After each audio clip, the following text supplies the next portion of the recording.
தேவரா இந்த படத்தோட ஸ்டோரி என்னன்னு பார்த்தீங்கன்னா, பயமே இல்லாமல் இருக்கிற ஒரு கேங் இருக்கு. அவங்க கடந்த வர எல்லா சரக்கு கப்பல்லையும் கொள்ளையடிப்பாங்க. அந்த மாதிரி நிறைய கொள்ளையடிக்கிறாங்க.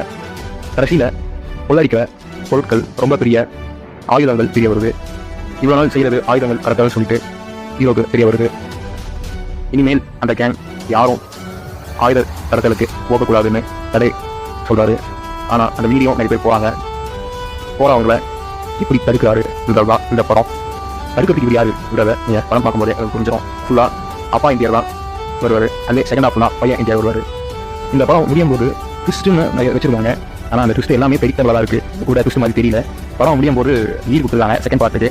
அது எப்படி கொடுத்துருக்காங்கன்னு பார்த்தீங்கன்னா, பாகுபலி படம் பார்த்துருப்போம்ல, அந்த பாகுபலியில் கட்டப்பா என் பாகுபலியை குத்துனாருன்ற ஒரு தூங்கி தான் செகண்ட் பார்ட்டாக இருக்கும். அதே மாதிரி தான் இந்த படத்தையும் அவங்க வச்சிருக்காங்க.